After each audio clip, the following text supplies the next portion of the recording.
All right, everybody. It's actually 2 minutes late. I'm sorry. First off, as always, we start off with a prayer. And I've got my uncle-in-law, Harold Hembry, 93 years old, folks. I hope I'm in that good a shape when I'm 10 years younger than he is now. Could I? Yeah, of course. Let me tell you, that's a heck of an achievement. And to be as together and as functional as you are, that's amazing. Lord's been watching out for you. Could I get you to do the prayer for us, please? Sure.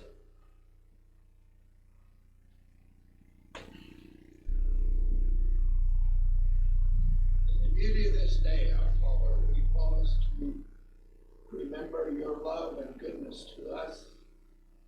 We thank you for this day and its attendant blessing.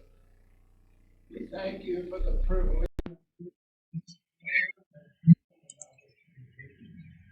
We thank you for the occasion that brings us together today.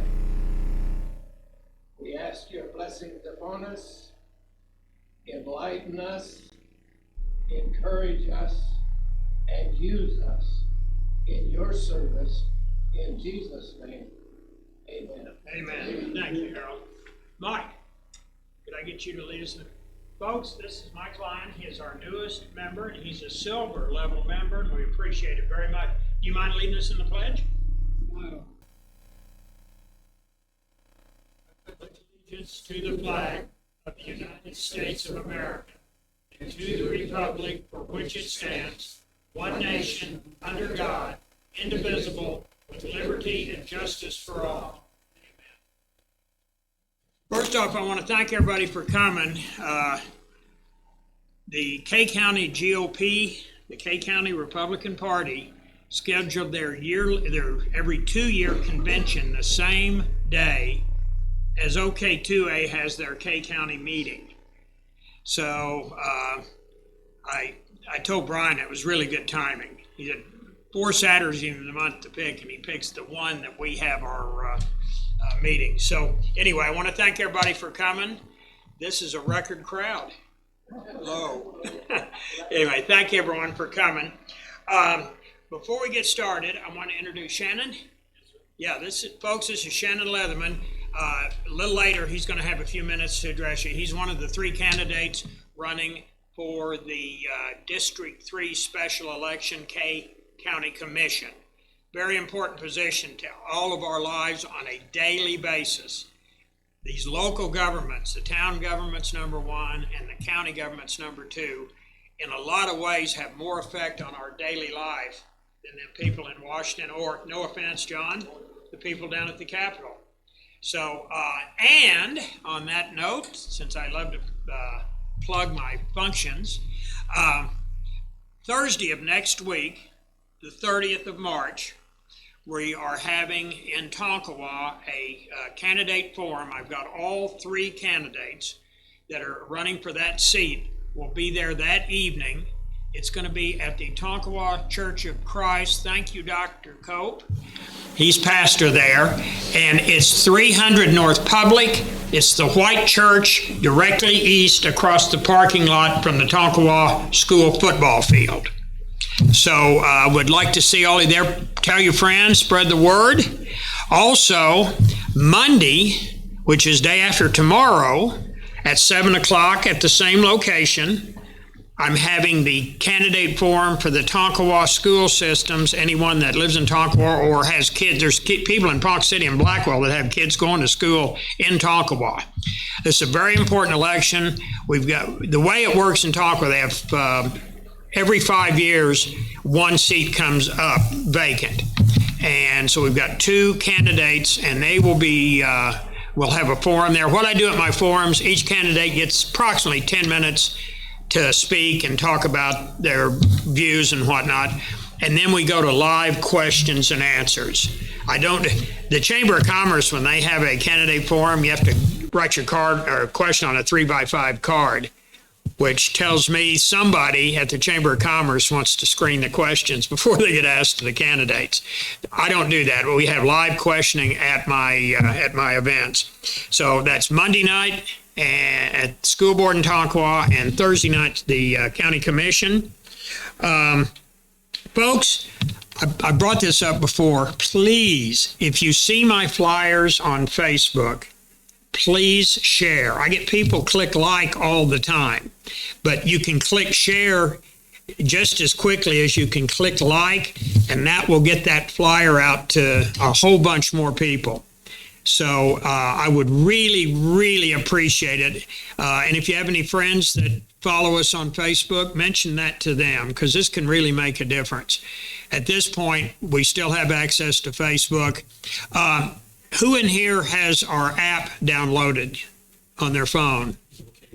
The OK2A app. Okay, good. If you don't, let me highly recommend it. John? Go to your app store, either Android or Apple, and just search for OK2A and download the app. It's been active now for 3 or 4 months. We had a few minor glitches, no viruses or anything like that, but a few things that we had to adjust when it first hit the bricks. But we've got it pretty well smoothed out now. On that, anytime Don sends out an alert or posts a video, he will send it through the app to everybody that's on the app. So and it doesn't cost you anything. It costs us about $6,000 a year, but we were spending a lot of money before on text messaging to people. So this is a lot more efficient. Plus, it's kind of cool having an OK2A app. And I haven't yet to have anybody complain about it. There's a default setting, you see anything that any member posts, but you can turn that off so you're not bothered with posts just from general people. You only get the ones from the boss, from Don Spencer. So highly recommend it. It works, and it, like I said, it looks cool on your phone. All right, folks, we're blessed here today. We have Mr. John Pfeiffer. He's our state representative, pretty much most of Central and Western K County, right? Ken Luttrell has the eastern edge of the county. John, it's House District 38. I got it right this time? Good. And also, John is one of the big shots down there. He's deputy floor leader. And I know you've got things you want to talk about, but I'm curious if you could give us a rundown on exactly what your duties are as deputy floor leader. I'd appreciate it. Folks, give him a hand. It's John Pfeiffer. Thank you for coming. Thank you for coming. Sorry, I'm a little stopped up. Somebody needs to, what we need to do is pass a law outlawing Bradford pear trees in this state. There you go. Like Terry said, I'm the deputy floor leader. So what I do is mainly Representative John Eccles, who represents South Oklahoma City, District 90, I think all the numbers kind of run together. He's actually the member who ran constitutional carry on the floor a couple of years ago. But he is the floor leader, and then there's 2 deputies, myself and Representative Steve Bayshore from Miami, Oklahoma. But we help decide, first off, which committees get which bills. And then after the bills make it out of committee, which bills get heard on the floor. We have a slightly larger leadership team that helps that, all pending approval of the speaker. And then our main job is day-to-day when we're running bills on the floor, what order, what we're doing, how do we try to keep things running smoothly and try to keep things running smoothly. I joke all the time that politicians are a really weird mix of insecurities and ego. We're insecure enough that we have to ask people how much they love us every 2 years and quantify that with votes, and then ego to think that we deserve to get any votes at all. So we're trying to keep 101 people rolling in the right direction and trying to actually get the people's business done on the House floor is interesting at times, especially with a lot of distractions that we deal with. I guess I could talk about that. I hadn't. Yeah. So has anybody here ever heard of Representative Maury Turner? Good. Representative Turner It represents the Paseo district of Oklahoma City, so it'd be just east of the Capitol.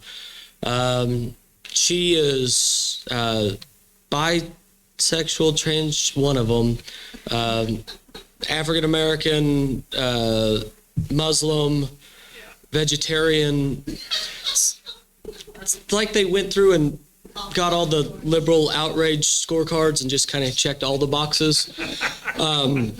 But here a couple of weeks ago, when we passed a bill that Representative Kevin West ran, dealing with surgeries and medical procedures, deal with, they call them transgender kids. They're very, very confused kids that need mental health rather than surgeries to, double mastectomies, hormone blockers that stop them from going to puberty, things like that. We passed a bill that stopped that until you're 18. Which I didn't think was controversial. I thought it seemed like common sense to me. But we had a bunch of protesters that were up there, and one of them threw water on Representative Bob Ed Culver in a fit of rage, that's a little funny because Representative Culver from Tahlequah played football at OU. He's this big and about this wide. He's just a big, huge guy, and Bob Ed kept joking that they threw stuff at him because they knew they couldn't miss. But the Highway Patrol dealt with the situation, and as they were dealing with the perpetrator who caused the incident, another person jumped in and was trying to break them up and ended up getting in the way of the arrest. And then they went up and hid in Representative Turner's office, who locked the door and initiated. It ended up taking 3.5 hours to negotiate, and all the Highway Patrol wanted to do was get name information, do an out-of-custody arrest. They basically just wanted the name and information to finish their report, which they told Representative Turner time and time again, and she kept saying, that's it. Well, I'll get to that in a minute. She kept saying, you don't know they're in here. And it's like, yeah, we do. There's cameras in all the halls. We know, but which then led to us censuring Representative Turner on the floor for impeding an active OHP investigation. Yeah. And this isn't the first. Everybody has a right to protest. Everybody has a right to their own views. And the capitals where people should come and protest, but do so in a peaceful manner. And when you're assaulting highway patrolmen, when you're interfering with their duties, that crosses a line. And Highway Patrol had went to Representative Turner before and said, hey, we know these groups are coming. Can you please we want them here. They're here under protected under the First Amendment, but can you please try to help us keep these things peaceful? And which that's not how English works, but they said no. The thing, because it was a serious situation, and I'm frustrated that we all had to deal with it. But the one part of humor in all of this is when the Democrats went down and had their press conference after it happened. They kept Representative Monroe Nichols from Tulsa and Representative Jason Lowe from Oklahoma City kept misgendering Representative Turner because, again, pronouns work a certain way. We were all taught that in English class. You can't just change the English language because you want to and you're bored. And they kept saying, the Republicans are being mean to her. And they'd go on and they'd have to stop like, sorry, I mean they. And they did it like 4 or 5 times. Even the Democrats can't keep track of what they're supposed to call each other in this crazy, crazy world we live in right now. So that's we've been dealing with that, and it's of all the things. I got elected in 2014, and I come from a very rural district. After redistricting, I got 3,100 square miles, parts of 5 counties. My district's bigger than Rhode Island and Delaware put together, but I only have 10 stoplights.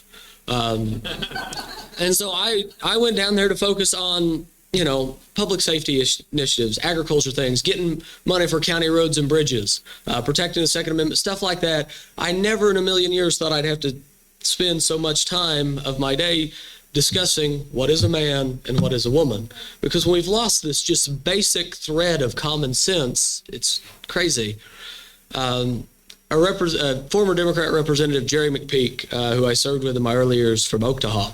I knew for a lot of years, and he runs a livestock judging camp there. And he's a Democrat the way the way my parents were Democrats until I ran for office, because everybody in Oklahoma was just a Democrat.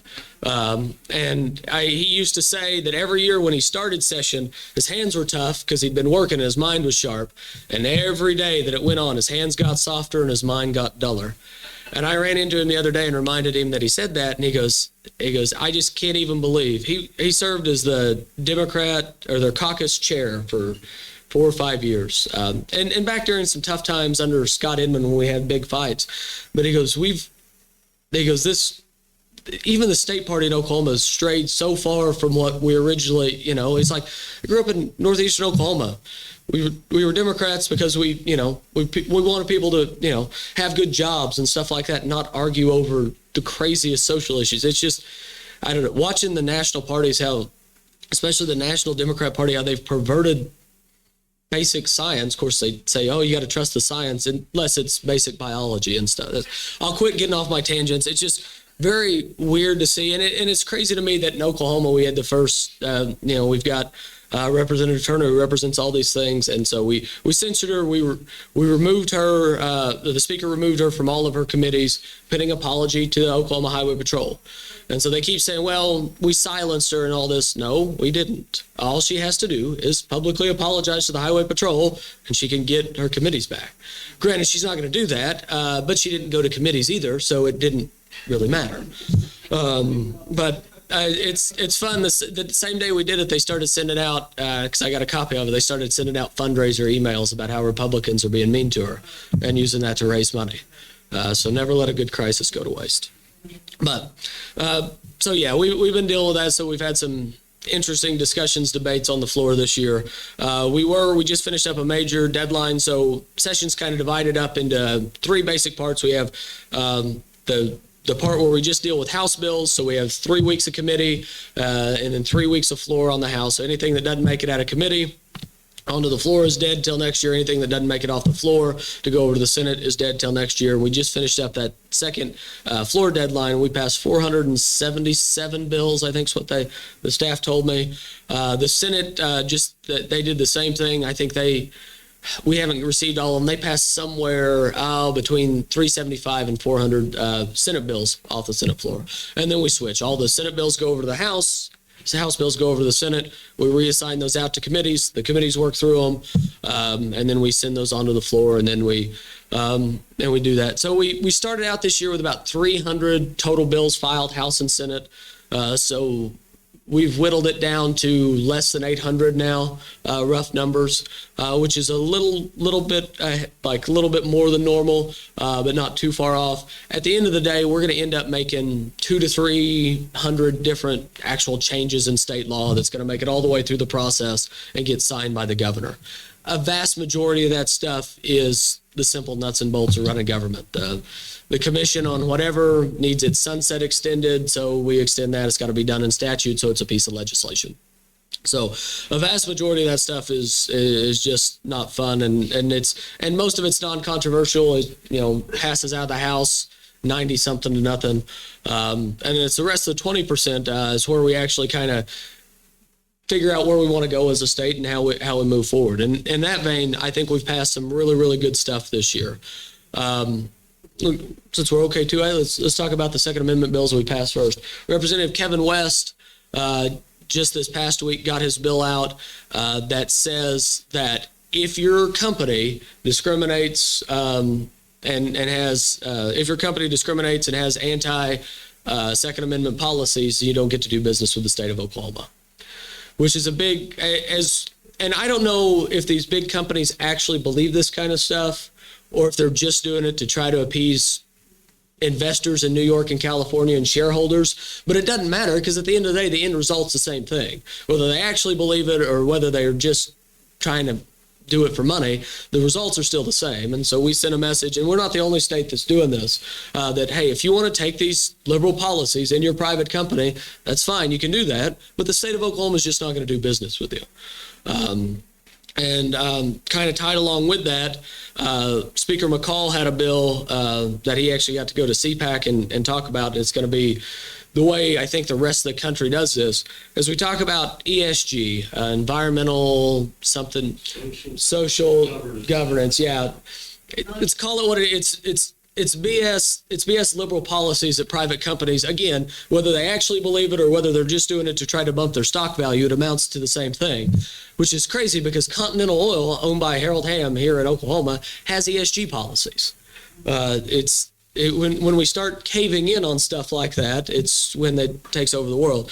So what the speaker does, it takes out, and it's the same thing, the speaker's bill did it, and the governor got to go and talk to the president about it.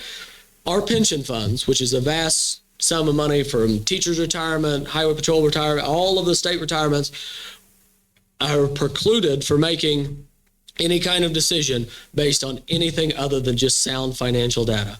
So that means the companies we outsource this to, the BlackRocks of the world, the big pension management firms, can't invest in companies just based off their ESG experience. We're going to wipe this out and it really is going to be the states that do this. We're going to wipe out ESG one state at a time. We worked with the conservative PAC, CPAC on this and getting this passed in every state, because at the end of the day, they may be doing this ESG policy to court investors, but you lose 35 state pension funds out of your company, all of a sudden you're not making any money. So we got that passed out of the House, working with CPAC. This is going to be the new model, I think, for how the rest of the country is going to do this. I know other states have taken pretty much the same language. I think Utah has done it and some others, and a bunch of other conservative states have this filed. And so to me, that's how we beat ESG. We beat them at their own game. They got all this policy put in there by saying, oh, we're not going to invest your money unless you do this stuff. We can do the same thing. And we got the state pension funds, so we got more money. We're going to pull it out if you don't. So I think that's really good. We got that one through real easy, and it's over in the Senate. I think that's going to be really good. Speaker McCall filed the bill. Mark Lepak from Claremore ran it for him because he's our head of banking and pensions. And of all the things, I mean, that's going to be one of the biggest things, I think, doing that and working with Treasurer Todd Russ and making sure that the companies we're hiring are actually following our laws and doing that. And he's committed to do that. That's a big part of why he ran for office, is how we're going to get this ESG stuff brought back in and fixed finally. Because again, I know, because the people at Continental Resources who drill oil and gas for a living don't care about ESG. They don't. They want to drill oil and make money doing it. But they did it because they didn't want their stocks to take a hit. Well, fine. We'll fix it the other way. We'll use the money to leverage it and try to bring some common sense back into these companies. Representative David Hardin had two bills. I actually screwed up. He had two bills dealing with the Castle Doctrine, which I'm blessed to live in Logan County, Oklahoma, because our sheriff, Damon Devereaux, I know has come up here and talked a lot of times. And I didn't realize that the Castle Doctrine, the right to protect your home, stopped at your front door. And I guess I should have known that, but out where we live on the farm, I just assumed if I was on my property and somebody was threatening me, I had the right to shoot them because that's how we'd always lived. And Damon had never told me any different. There was a time back when my wife was prosecuting and she sent away a cartel member there out of Cushing. And as he was leaving the courtroom, he yelled at her and said, "I know where you live. I'm going to come get you." And so I called Damon and I said, "Hey, Sierra just got threatened in court. I just wanted to let you know." He said, "Do you want me to park a car there?" And I said, "No." I said, "I got a 1/4-mile driveway. I just want you to know that if I call because I shot somebody, here's why." And he goes, "Yeah, I get that. That's fine. Protect your property." So I just assumed that, but we ran two bills. By Representative David Hardin, the first one, they do basically the same thing. It takes the Castle Doctrine and extends it to the end of your property line, which is where it always should be. Because it's your property, you own it, you have the right to defend and protect your property. The first one actually wasn't the OK2A one. It was one that Representative Hardin came up on. And so I got done and I was texting Don Spencer, who was sitting in the gallery. I said, "Hey, congratulations, we got this done." And he goes, "No, we needed the other bill." So Well, that would have been handy information to know beforehand, but we got them both done. So we got both of them. 2151, I believe, is Representative Harden, the one that clears and does the language. 2051. 2051. The one that was passed by mistake is 2049. Yes. Yeah. Because I should have. I was just like, oh, this is the Castle Doctor bill. We'll run this one. This is good. And it turns out they were different ones. But You got Don down there to keep y'all. That's right. That's right. I wish I'd have texted beforehand so I could have just run one. But they're both over there. Representative Jay Stegall has passed a whole slew of legislation clearing up everything from clarifying things in the Self-Defense Act, the Control Carry Act, or the Open Carry Act, dealing with where we can and can't carry, suppressor language, things like that. And he spoke up here before. I mean, he's got. He's a champ up in Pitt County. Yeah, he passed. We ran. It was one. I just lined him up all back to back, and I think he ran 5 bills right there in a row. And the Democrats finally asked, "Aren't you guys getting tired of guns?" And he said, "No, we're not." And we just kept rolling. So we got all of those passed. So in that instance, I mean, the House is very, very big supporters. Myself, very big supporter of the Second Amendment, and we've got some strong advocates up there doing really, really good work. I don't know what all's made it out of the Senate. Things get a little dicier in the Senate. And that just the Senate's going to Senate. It's the best paid tax funded retirement home in the state of Oklahoma. They just look at things a little differently, and I'm not sure why. And it's not. It's more their leadership. It's not Senator Coleman or any of the ones around here. It's their public safety chairs and their deputy floor leader on that side, Lonnie Paxton, who's has some different ideas on things. We'll just put it that way. And again, we said, politicians are a mixture of insecurity and ego. Senator Paxton's got a lot more ego than insecurity. He could use a little more insecurity, and his ego's getting him in some fights that he probably shouldn't be in, which then affects the legislation that we hear over in the Senate. But we're continuing to work on that. In other stuff, the House passed education policy out this year that I think is a really, really good compromise between supporting public education and increasing school choice. It's a tax credit bill for the parent if they choose to make use of private schools, or a tax credit if they choose to homeschool. And it's an increase in funding and a teacher pay raise to public schools. It strikes that balance. For years, we've seen these fights between people who want school choice and people who just want public education. And the answer is not either or. The answer's got to be both of them if we're going to educate these kids. So spending some more money in schools, increasing their oversight, and how they teach kind of go hand in hand. But that's a good package. I think the House has passed. It's still sitting over there in the Senate. They're tinkering around with it because they can't they just keep looking gift horses in the mouth instead of passing them and going on. But that's where we are in that. We also dealt with lots of things dealing with schools, pornography in schools. How do we charge this stuff? How do we increase the penalty on providing indecent material to minors and work on child porn cases and stuff? So that's all of that kind of funnels in together. And I know that's also a big point of pride in the focus of the new regime under Ryan Walters at the State Superintendent of Education. Again, things we never thought we'd have to worry about. I mean, and we're not talking about National Geographics that have, pictures in them that high school boys are going to be high school boys. These are very vulgar things that should never be in schools, and we're dealing with that as we go through. We passed several bills on that. All in all, it's been a good session so far. Trying to think of anything. Some stuff I'm working on a public records office, public access counselor, I think is what we ended up naming it.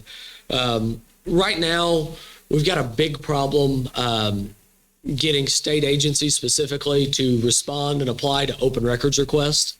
And everybody thinks open records requests just come from journalists. About 70% of open records requests come from ordinary citizens who just want the information. And when you have state agencies that are sitting on these requests for 6 months, a year, 18 months before they get and these are open records, these are public records. Our tax dollars paid for these records and paid to produce them. Anybody should be able to access them. It's ridiculous. So working with Attorney General Drummond on figuring out, right now the only recourse, if a state agency just slow plays your open records request, is to take them to district court and sue. So trying to put somebody, other states have done this and it's worked really well, put somebody in the Attorney General's office to be both the carrot and the stick to help these agencies look over to make sure there's no confidential data that, HIPAA information, Social Security numbers, any of that stuff that's not getting out that shouldn't, and then also be the stick to say, listen, we got to get this stuff out. So other states have done this and to great effect, and so that's kind of my big focus right now. But trying to juggle the press association and reporters and state governments and local governments, because the Open Records Act doesn't just apply to state governments. It applies to counties, it applies to local municipalities, it applies to school boards, it applies to everybody. So trying to make sure the big sticking point a lot of times has been when they originally wrote the Open Records Act, instead of putting a time limit in there that anybody had to reply, they put within a reasonable amount of time. And the reason they did that is because if a newspaper comes and they want 7 years worth of data from Billings Public School that has one part-time secretary, they're not going to be able to get that information. They're not going to be able to copy it all in 2 weeks. So they put a reasonable amount of time. Well, now what's happening is, and it's state agencies, it's not, for the most part, not municipalities. There's a handful of schools and, like Western Heights School Districts have used it a little bit, but by and large, it's big state agencies like OMES, the health department, places like that just don't want what they're getting done out, and they're abusing that, and they're taking a reasonable amount of time to mean 18 months, which isn't reasonable in anybody's amount of time. And they keep getting sued. OU is really, really bad about this as well. All of their stuff falls under the Open Records Act, and they've been sitting on, I was about to say reporter friend. I don't know if I got any reporter friends, but there's a reporter I work with for non-doc at the Capitol who helped break the story about former President Boren and his sexual assaults that he was performing on students. And he's got open records requests sitting within OU that have been sitting there for 2 years that they haven't processed. They've lost in court at least once, and then they turned around and automatically appealed and still haven't released the records. So at a certain point, again, these are taxpayer dollars. These are taxpayer documents. Turn them over. And I realize I'm a pretty naive because I live where I live for a reason, and I do this job for a reason because I think it's important. But if you're not doing anything wrong, turn over your records. It's not hard. And then people will say, well, the House is exempted out of Open Records Act, and we are. I don't have a problem turning over my emails to Open Records. I do have a problem. There is some caveats because we get a lot of correspondence with constituents, and we get a lot of correspondence from constituents. Hey, my daughter's having a problem with DHS. Here's her birth date. Here's her social security number. Can you help? As long as we had a way to protect that information from our constituents, I personally don't have a problem being open to the Open Records Act the same as everybody else. Now, I don't know if any of my colleagues will go on with that, but same reason, I don't have a problem when I get pulled over. Most of the time it's for speeding or changing lanes without signaling. But that happened just a couple of weeks. But, it's the same reason I don't have a problem talking to the police. Number one, if I did something wrong, I'll admit it and do it. And you deal with it, if you're not doing anything wrong, you don't have anything to hide, you shouldn't be hiding anything. And at the end of the day, again, very simplistic view for me, but this isn't an elected officials government. This is a people's government. You all elect us. You all pay for everything. Everybody who wants it should have access to all the information. And so I don't know. To me, that just makes sense. I don't know why it's been fought so hard to do it. I can't say enough good things about Attorney General Drummond and all the help he's given me on all this, because he's worked really, really hard to try to push that forward. He's went ahead and named somebody in that position in case it happens, and if not, they'll do some different jobs. But it'd be former State Senator Anthony Sykes, who is the former Judiciary Chairman in the Senate, who did a great job while he was there, just to try to get. Again, I don't know why getting state agencies to do their jobs seems to be the daily struggle that it is. But it is. So at that, I can keep talking. Does anybody have any questions? I'm happy to answer any and all questions. Let's deal as a question, right? One at a time, put your call on and get to your question. If you wanted to call on, or Sure, I can do. You got Yes, ma'am. Okay, illegal aliens get a tax ID and they can get their driver's license. That was a bill there was a bill in the House and Senate. Neither one of them got heard on the floor. So those deals are dead and gone away with it. Actually, the Senate version passed off the Senate floor last year. It did not pass this year. You want to talk about opening the door to all kinds of unintended consequences and bad stuff. That's right. Yeah. So that's gone, and I had one up here, and I'll get to you, sir. I seem to try to remember that we are Okies, but we don't want to believe. I don't know how to put it. Amen. Yeah. We are, Yeah. my great grandfather did, but he did it legally. Yep. We don't want to, and we damn sure don't want them driving with license. No. It's funny. I worked back.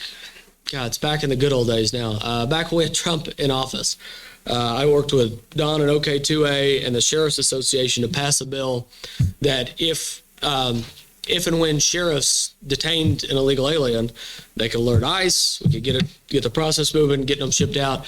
Because there was a district attorney's opinion that Oklahoma County wasn't doing that, and we got that fixed. And it was a really good 6 months or a year or so, however long, and then we had an election. And then this president's basically, there's still people who work for ICE. I don't know what they do. They've basically been told to stand down countrywide, and we've all seen the results. It is an open border for all intents and purposes, and it's just crazy. We know that, and we don't like it. No, I don't like it either. Yeah, the laws that we're passing about the ESG, will that have a profound effect on the Corporation Commission? Because they've got to approve corporations doing business in Oklahoma. No, the Corporation Commission doesn't have to approve corporations doing business in Oklahoma. The Corporation Commission is in charge of regulating oil and gas, electric utility rates, all of that stuff. Yeah, we need to change the name because it's pretty misleading. Corporation, the Secretary of State's office handles anybody who wants to become an in-state business, C Corp, LLC, any of that stuff. All of that paperwork goes through the Secretary of State's office, which is directly controlled by the governor. So I know Secretary Bingman has been looking at some things on how do we tighten up specifically our LLC language, because that's right now it's real easy to get an LLC, which is good for everybody who's wanting to do it right. It's bad for everybody who's wanting to get an LLC to basically cover up illegal marijuana operations, because they've been using that specifically, because I think it's $250 to register an LLC and a couple hours worth of paperwork. And then all of a sudden you're not a Chinese triad member. You've run it through enough levels of paperwork. You're an Oklahoma-based company, and you can get a medical marijuana license. So we've been looking at a kind of whole overhaul on how do we better, for lack of a better word, police that. We don't want to step on any Oklahoman's toes who's just trying to start up a car wash or McDonald's or farm LLC, but we've got to do a better way of dividing these things out and actually specifying people who want to do business here the right way and people who are wanting to do business here illegally. Is there any statute that defines Oklahoma citizen?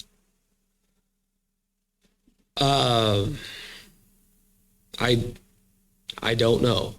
I know our U.S. Constitution defines American citizen. I honestly don't know if it'd be in the Constitution or statute. I don't know. That's a good question. Well, yeah, there, it does say you're a citizen of the state in which you reside. Right. However, our own Constitution has language in it that talks about citizens.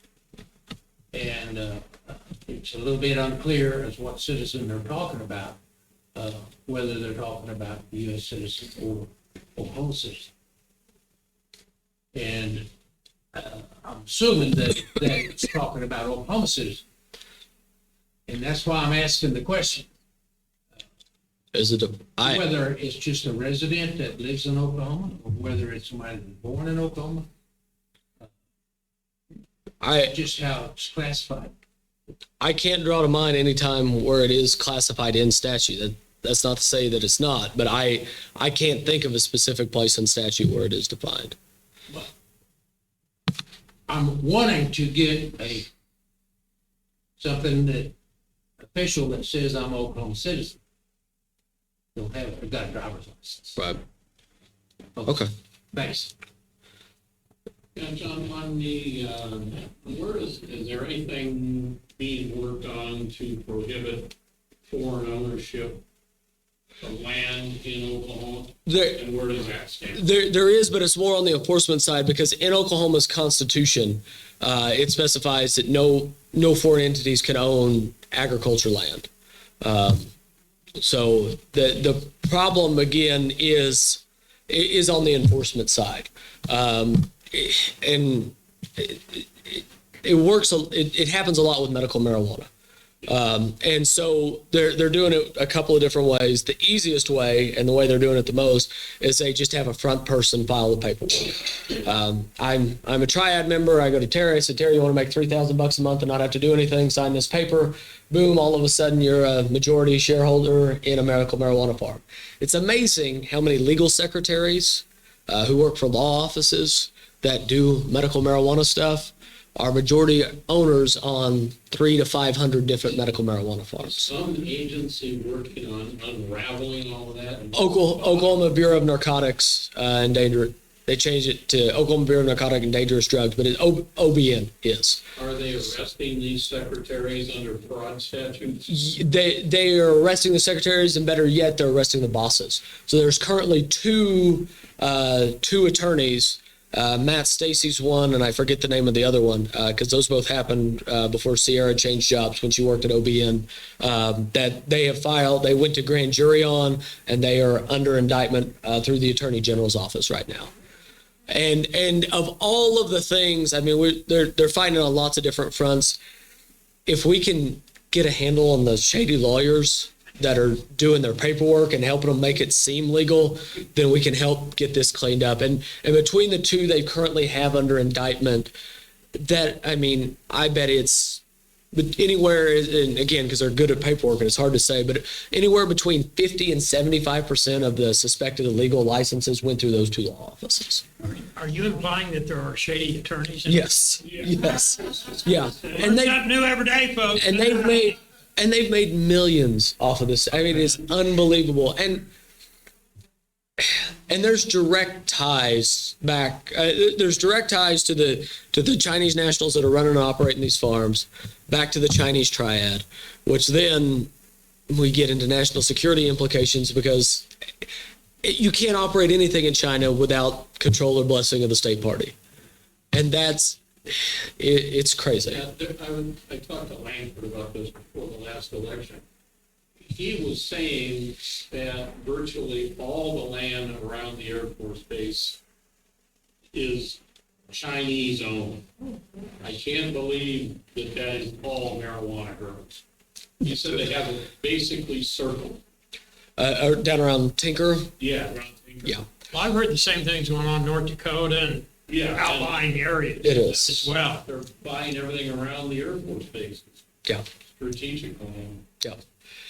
And there, I mean, because at the end of the day, like I said, everything reports back to the state. They're Yeah, it's the party doing it all. And unfortunately, the thing that scares me a lot about America in general is we tend to have a very short political memory. I mean, and the Chinese have a very long world. I mean, and even if they're not planning on doing anything, number one, I don't trust them, but even if they're not planning on doing anything with this land in the next 20, 25, maybe 50 years out, they're just thinking ahead that long. But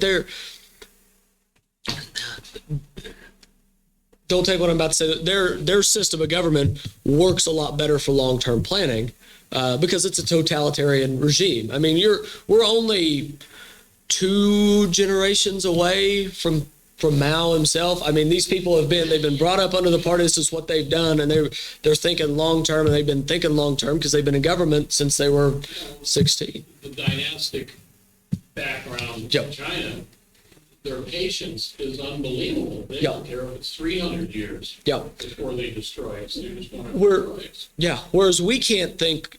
In America, we can't think. In some cases, it seems like we can't think or have a memory of a month ago. But I mean, we definitely can't think any more than 4 years ahead, just because we don't have any leader right now, especially right now, who can remember 5 seconds ago or think 5 minutes ahead. But we've got to start doing that, or at least realizing that that's what they're doing, and that's where they're going to get. I mean, they're just going to wear us away piece by piece over the next 50 to 100 years. And The second question I had was on ESG. That is destroying several countries yeah, because they're moving it, politicizing the ESG, and it's going into environmental issues, back to farmers yep, and landowners, and it makes it so expensive to operate that they can't. How are we ensuring that BlackRock, for instance, they're one of the biggest culprits in the world of backing all of this Chinese crap and environmental crap? If Russ is charged with making this, if they're going to invest in companies that are ESG driven, all BlackRock has to say to the pension fund is, oh no, we're investing there because of their return. Look here, we're getting 20%, so we're going to invest here. How do we stop it? we have to trust that the treasurer can do his job and balance that and be able to look through, and I served a long time with Todd Ross, be able to look through those numbers and see the true shape of it, that they're number one, because a lot of those returns are very dubious to begin with. And look at Silicon Valley Bank there. Yeah. And be able to help guide those and pull, I mean, I'm pretty sure we pulled everything we had out of BlackRock already and just do firms. And I think there's going to be a rise in pension management companies that just want to do business the right way, because this is such a big push from the state, and not just from our state, but from a lot of these states, that we're going to do it the right way, and we'll let Illinois and California use BlackRock and go broke. But that's what we're working on. But no, to your point about what's happening in Europe, anybody else been watching the deal in Brussels where all the farmers have been protesting? I mean, they just put hundreds and hundreds of them out of business. And they All small family farms. Yep. And they've been parking all their tractors in the streets. You can't get around, which it's funny to watch the difference. Here, over there in the EU in Brussels, you got people who just want to work. They just want the government to get out of their way, and they want to be able to get to work. And then in Paris, you have these people protesting because Macron was trying to keep his country financially viable. He's trying to move the mandated retirement age from 62 to 64, and you've got riots in the streets because those people don't want to work. It's very interesting to see the two sides of the coin. Government's got to tell people in France to get to work, and in Brussels and across the EU, farmers just want to work. Maybe I'm the only one who thinks it's cool, but I watched a video last night, and I am by no means a big Macron, the president of France, supporter, because he's very, very liberal.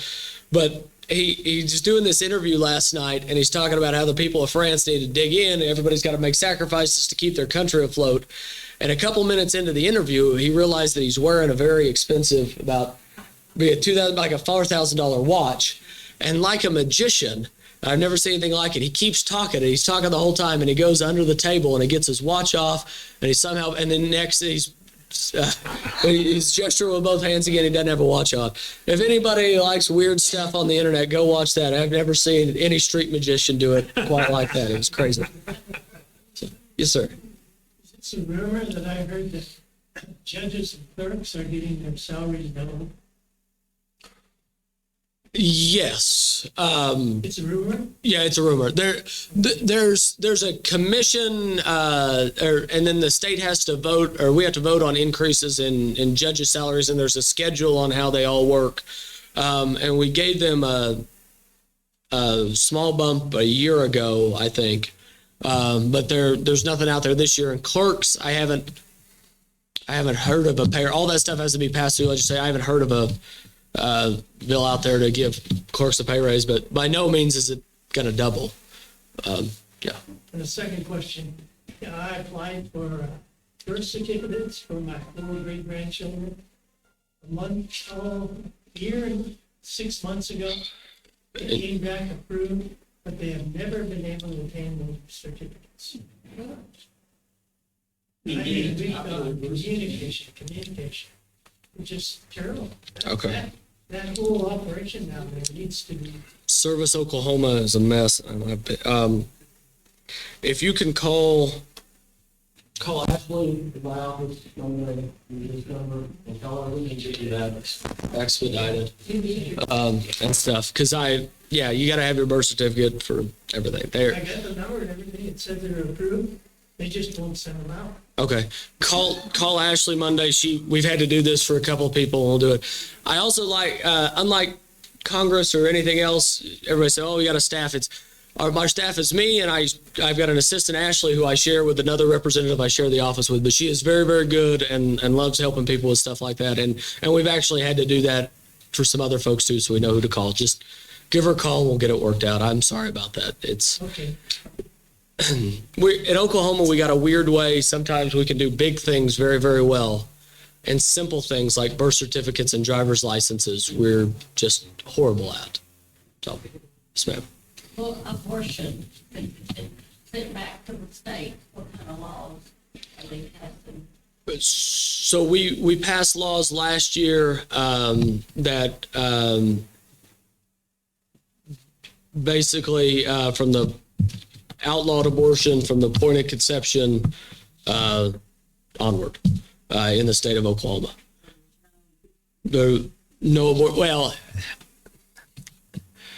that's what the law says. The Supreme Court issued a ruling this week that rolls back some for life of the mother. And to be honest, because we've been on a deadline week, I haven't had a chance to review what the courts just issued. But our law was, for all intents and purposes, it's an outright abortion ban in the state of Oklahoma. So, What are we doing to leave ourselves off with the federal government? that is a good question. Not enough especially in certain things. Because the federal government, they really only work in one way. They work in two ways. They bluster and threaten, but they never really follow through, and they buy you off with federal dollars on the other hand. We're really good about standing up to them and pushing back, and numerous AGs going back to all the way back to Scott Pruitt about standing up and suing them when they cross the line and stuff. We were great at that. What we're not good at is weaning ourselves off of the federal dollars and federal program dollars. And we've gotten, and it's in everything, at highway roads and stuff. The problem is because they're not stupid. They give you money for stuff you need so they can threaten. I mean, we need highway, road, and bridge money because we've got a lot of U.S. highways that go through here, and we take those dollars, put them with the state, and we're actually able to fix roads in the state of Oklahoma. It's a good thing. But that's the first thing they threaten. I've been trying to get DOC, Department of Corrections, to put back hell, I actually got the idea, started working on it when Joe Abbaugh was interim chair of DOC. So about 80%, not counting marijuana, which is its own deal, but about 80% of the rest of the drugs that are run through the state of Oklahoma are controlled from inside our prisons. Because we got a couple of federal prisons here too, and we've got a bad drug trafficking corridor because we're where I-40 and I-35 cross. We're on the way to places that use a lot of drugs, and so you got the Aryan Brotherhood, the Indian Nation. Just all of the gangs, and they're the ones running them from inside the prisons. So Abba and I were really close to saying, why can't we just put cell phone blockers on all the damn prisons? Dang prisons, and be done with that. It's frustrated me because we've been working on this for 8 years, but it violates FCC policy, and so. Joe, using his federal connections going back to when he worked for them, but called him and he's like, I'm just going to do this because what are you guys going to do? And they him-hawed around and finally came back and said, you violate this federal policy, we're going to take away your road and bridge money. Because usually it has to be tied with DOC doesn't take any money from the feds because we run our own prison system. So it's not like there was any prison money they could threaten. We thought it was a good play.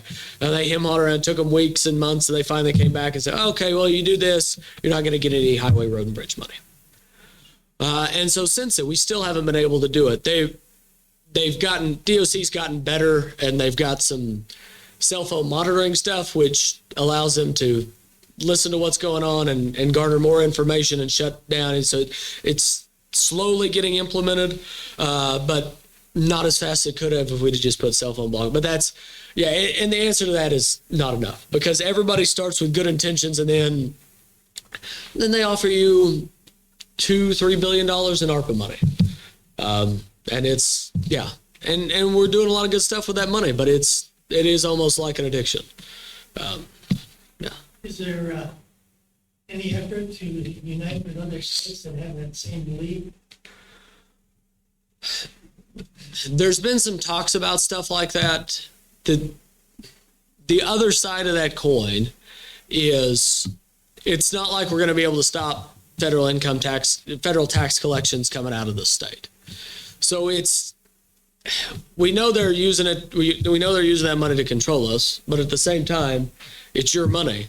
So if we all band together, it's all going to go to New York and California. And is that what we want? And so we're still trying to negotiate through that. Or not even our money, it's just made up printed money, but that's different. A few years ago, legislature passed a moratorium on the Oklahoma Turnpike Authority where we wasn't going to build no more turnpikes until we got all the ones we had paid off. How come they're building a new turnpike? We still got that going, and how come we ain't got our other turnpikes paid off? The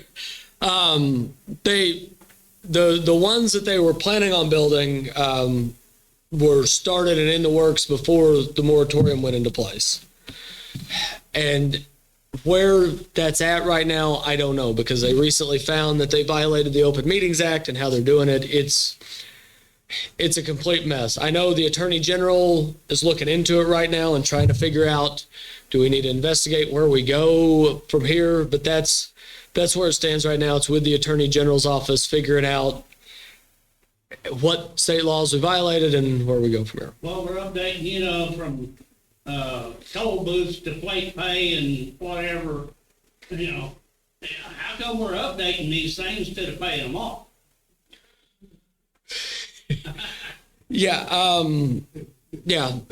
Because that's the way that the turnpikes get to be. That's the way they set up so they never have to pay off. So they get to keep. As long as they keep updating, changing, they never get paid off, and we get to keep them turnpikes. Get this stuff done. Yeah. Okay, we're starting to run short on time, and I've got some questions. Okay. First off, you mentioned OU dragging their feet on the open records. Also, I found out, this is a couple of months ago, OU Med had done a double mastectomy on a 10-year-old girl. I love it. They call it gender-affirming healthcare. Yeah. I always put that in quotes when I write it because it's mutilation of children before they can even decide. God help a tomboy these days. Yeah. You know, I know a bunch of very feminine women that were tomboys when they were kids. Anyway, in relation to that, what can you do to cut their funds back? I'm sure that's a very touchy, complicated situation. It is, but we've shut down the Roy G. Biv Center was the center that was doing it. And that's shut down already. It is? Oh, yes. okay. That's good news. We held, so they were scheduled to get a big portion of that ARPA money, the American Rescue Plan money. They had to shut all that down before they got their money. Oh, good. And they agreed to do that. And they even helped write, it's why the transgender protesters were protesting us and protesting OU Medical at the same time, because they helped us write the language that was in Kevin West's bill to make sure we get this. That's good news. I'm glad I asked. You mentioned Drummond, and it's no secret that we supported heavily O'Connor in that race. Yep. I have been very, very impressed and pleasantly surprised at what he's done his first several months in office. Is that? Yeah, me too. Because I voted for O'Connor. Yeah. But I've been excited that he has taken the things that he's doing and been impressed. See if it lasts. But as of right now, it's going really well. Yeah. Well, he's filed numerous suits against Biden. Yeah. I couldn't even begin to list them, but there's been, it seems like from what maybe 5 or 6 of them. Yeah. So, okay. And he mentioned Todd Russ. Todd spoke at one of my Tonkawa meetings, and from what my indications with him is he may be, no offense, No. one of the most morally motivated people at the state capitol. Yeah. He went to speak at our meeting in Hennessy, and they have it at a vineyard it's a little bar, in other words. And he is so anti-alcohol. Yeah. He didn't go in and speak. Now, it upset the local people, but that impressed me. I mean, that shows a moral fiber, because he was running for office. This was a chance he drove all the way to Hennessy and had a chance to be face-to-face in a room with voters, and he passed on it because of his moral stance. That is... Todd takes that seriously. I served with him for a long time. Yeah, he was in the House. Was he termed out? He termed out 12 years. So I served with him about 8, and a really, really good guy. And I want to say it was his sister, I think it was killed by a drunk driver. And so he takes that very seriously. And it is one of his drive. And I really respect him for it, because he stands strong with it. And you mentioned Damon Devereaux. Folks, this is my favorite sheriff, excuse me. But Damon Devereaux does not do DWI roadblocks, because he's read the Constitution and he says they are unconstitutional. In fact, if I remember correctly, somebody that may be in the room today was trying to encourage him to run for the House. Was that correct? Yeah. I was, and he said he didn't want to wear a tie every day, and I get that. Yeah, he told me. I'm very happy he's the sheriff, but yeah, I was trying to get him in the state house. What did Devereaux say was unconstitutional? DWI checkpoints, roadblocks, and they are. I mean, yeah. I mean, they're just stopping for no. Okay, and let's see what else. He mentioned the pornography in the schools. He's probably too polite to mention it. What it is porno, homosexual child pornography. Yeah.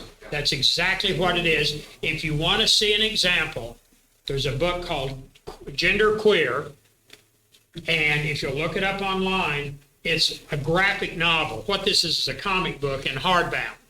So they've got drawings, and they are blatant homosexual child pornography in the drawings and in the text. Gender Queer, if you want to look it up, it'll turn your stomach, I guarantee you. Clear your browser history. Yes. Just he mentioned China. China now, from what I've read, now has the largest navy in the world, and they're building more. I hadn't followed that, but it wouldn't surprise me. Yeah, I heard they just recently became the largest navy in the world. They are building artificial islands all over the Pacific, and then they're going to claim that it's their land, and they're going to claim what do they call it, off the coast. Feet are going to claim it all. Yeah, yeah. So, it's something to watch out for. Also, in relation to that, everybody in here know who Dan Bongino is? Okay. Episode 1944, 1944. It's easy to remember. It was the year of D-Day. And I think it was December, it was the early part of December was when it was broadcast. And it's about the Chinese balloon. I did a short deal at one of the Talk On meetings adapted from that. Folks, you need to watch this. Everyone, have you seen it? I haven't yet, but I've Highly recommend it. It's an hour broadcast, and this is all in the first 40 minutes. You only have to tie up the first 2/3. Highly recommend it because he's plugged in. He's got some amazing sources in the federal government. Yeah. So, okay, you know me, I can't get away without getting my word in. Can you hang around, or do you need to get back? Nope. Oh, okay. John, thank you so much. Give him a hand, folks. Folks, we're blessed to have him representing us down there at the state capitol, and I want to thank him very much. This is what, about an hour drive for you? Get up here?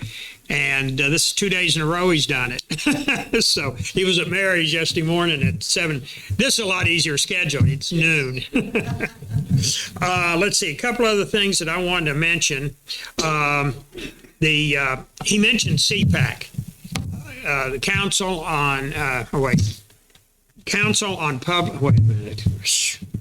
Conservative Public, what is CPAC? Anyway, we've had a number of speakers at a bunch of our meetings from this organization. And there's been a little bit of static. I want to go ahead and get it out in the open here. They supported their head, Jonathan Small. You know Jonathan. He just published an article recently. They supported the illegal driver's license. And he had a few valid points. I don't agree with him. But I've had some people complaining about us being associated with CPAC over that, and also they're real strong on school choice. Now, on the school choice, that was House Bill 1395 this year, that is now in the Senate, and Don Spencer did a video with John Tidwell, who's the head of Americans for Prosperity. Michael Morrison's been to several of my meetings. And so OK2A's position on school choices were in favor of it. Now, I've gotten a lot of people, homeschoolers, that are dead set against this. And I can understand their suspicions because government money, government strings. However, I've been assured by a number of informed people that I trust that this bill is written so that is not going to be an issue. Also, they are not required to take it if they don't want it. It's $2,500 a year per student for homeschoolers, and $5,000 a year to send to a charter school. So anyway, Don Spencer has looked at it, and he put off making that decision for a couple of months. You wanted to make sure that we were on the right side of that. Another thing on that I found kind of bizarre. That's the word, bizarre. The homeschoolers are against this bill, a lot of them. Who else is against it? OEA, NEA, and all of the teachers' unions all over the country. All of the educational bureaucracy in America is against school choice. That, to me, now, what's the saying? Politician makes strange bedfellows. That's a true statement, but this is about the strangest set of bedfellows I've ever seen in the same political bed. So the problem with education, folks, is it's a mess. It is a bloody mess. They've got they're way top heavy on administrators. Tonkwad, they're in the process of building a $12.9 million cafeteria for a school that has less than 800 students. It's just insanity. But they always complain they haven't got enough money. So anyway, we've got to change it. And how you start change is you get the best deal you can and you try it. If it doesn't work, next year they'll be back, and the year after that they'll be back. If there's problems or issues, they can go in and tweak them. But we're never going to get change if we don't change something. And this is the only thing we got going this year is the school choice bill with the tax credits. So I tend to be a little wary myself because all of our past experiences, you take government money and you take government strings. But the only way we're going to get it fixed, folks, is to do something. So that's personally my position and also OK2A's position on this. Let's see. And that pretty much covers everything except Mr. Shannon Leatherman. He's the closer, folks. We were just warming up for him. Shannon Leatherman. You're All of this act. yeah. You're out of what, Newkirk? No, Brayman. Brayman, okay. Yeah. You want your phone, sir? Yeah. Yeah. Well, I've been here before, and some of you know me a little bit, and some of you don't. Running for District 3. As you know, it's a special election where Allball was elected, and he had some problems and wasn't able to fill it. I'll make it short. We've been here for a while. The reason I got behind, I was like most people. Allball had a lot of connections. I think could have helped the district a lot. I think it was a once in a lifetime opportunity for somebody like that, but unfortunately that didn't work out. So I've watched what's went on the past few years and just have not been happy. I think we need to raise the standard. I think there's a lot we can do that we haven't done. I will run and operate as a full-time commissioner. I won't have any other business going on besides that. I want to dedicate the time. I think these days it takes the time to do it right. And that's my goals, and we're going to raise the standard from where we've been. I grew up in a small town, Brayman, Oklahoma. I'm very proud of that. I think it's an opportunity that a lot of people in America and the world don't get. You learn the values of hard work and discipline at a young age, and started working on my grandparents' farm at about 10 in Grant County. My grandma's 92 and still lives out there by herself, and that's a testament to her. And so the background in ag is very heavy. Was an FFA, state farmer degree in that. I think that program is invaluable. So I've learned a lot through that. In my adult career, I started working for a flour milling company. I had that opportunity, and I started out literally loading box cars, 110-pound bags of flour going through a USA program to feed Ethiopia. Before that was over, I'd spent almost 14 years there. I was moved up, and I had great bosses, and I continually had opportunities to learn. And before it was over, I bought and procured grain for the local facility and literally into Sherman, Texas. We had a flour mill there. I was literally buying grain off of farmers in Texas into those facilities. It was a great opportunity. I learned so much and very invaluable lessons in business. Very large corporation, ConAgra Foods. Believe it or not, they're completely out of the flour milling business now, and that's how the company started years ago. They got out a lot of the processing. At one time they owned Monfort Beef at one time, and they sold all that out and focused more on value-added packaging product and got out of a lot of the processing side. But it was a great opportunity to learn a lot.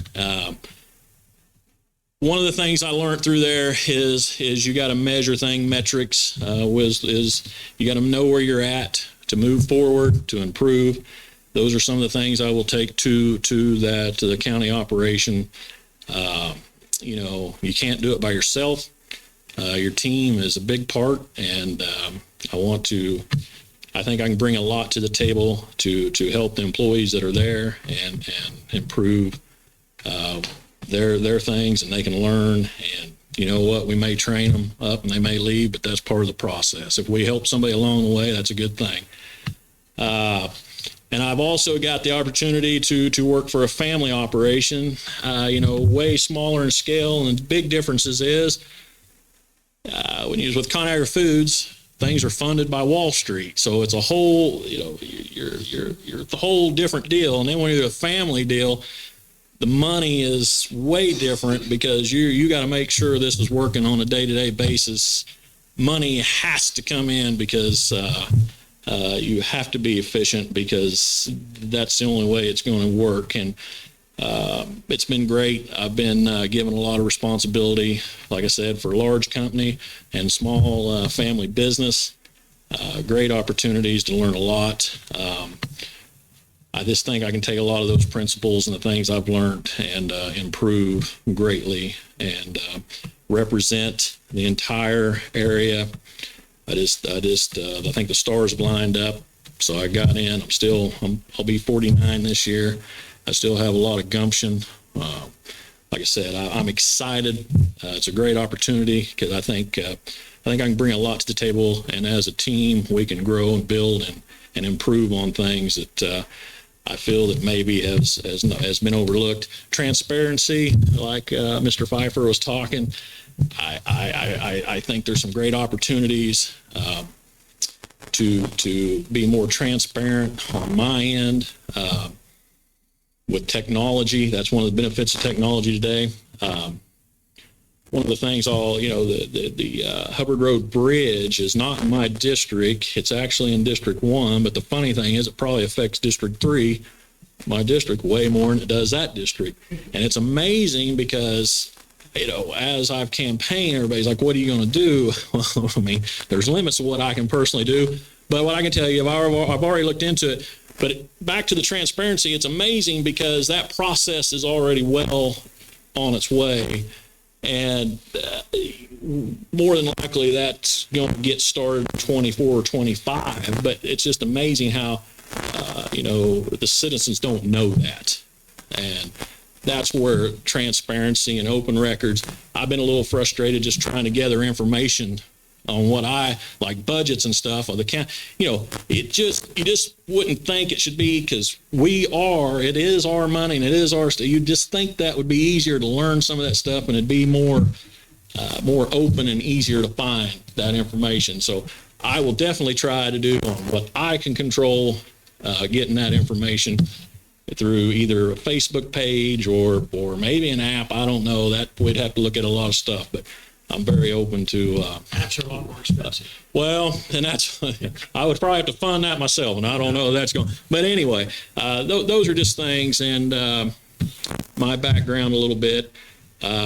Nobody will outwork me. I'll just tell you that. I probably get more done in one day than most people do all week. So I will take that.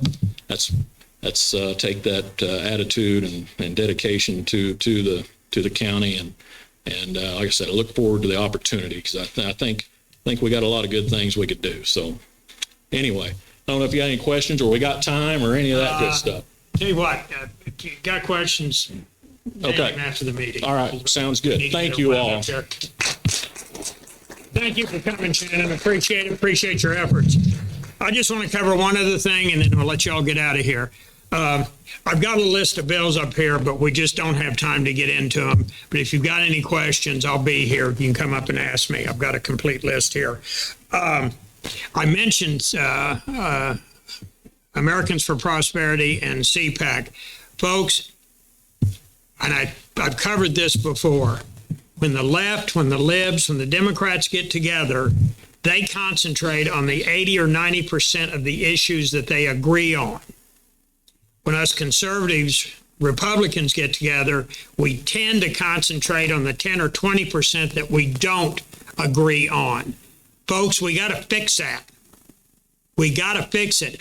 I don't have to agree with somebody about one issue if they're going to help me implement another issue, get it in place and get it working. It's called coalitions, folks, and we need to do it. I've said this many times, and I mean it sincerely.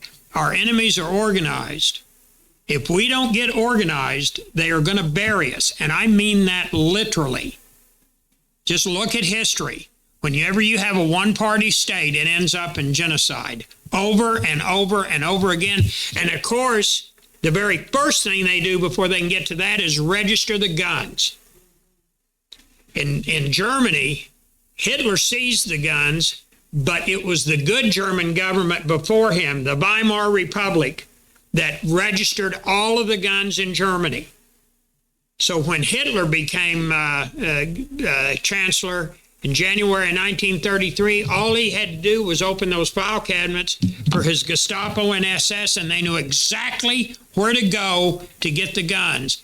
I guarantee if the Jews would have been armed in Europe, there would have still been a lot of dead Jews, but there would have been a hell of a lot less than the 5 or 6 million that did die.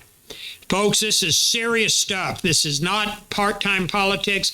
This isn't our parents' or our grandparents' political atmosphere. We are in a serious, serious situation. The survival of this country and our culture, our religion, our language, our history, our heritage, everything depends on stopping this. And the way to stop it without blood in the streets is through the political system. We've got to get involved, bring friends to the meetings, get your friends out to vote as long as they're going to vote the right way. I do not believe in encouraging the people that are going to vote the wrong way to get out and vote. I want to win elections. I want to win them honestly and ethically. But after each election, the only thing that counts is who won. The rest of it after the election is nothing. So, folks, thank you for coming. It's a record small crowd, but it's a great crowd. We've got a bunch of our regulars that are at the convention today. But please appreciate it if you'd spread the word. Please remember to share if you see my stuff on Facebook. Thank you very much for coming, folks. Appreciate it. John and Shannon, thank you for speaking. Like I said, I've got a list of bills up here.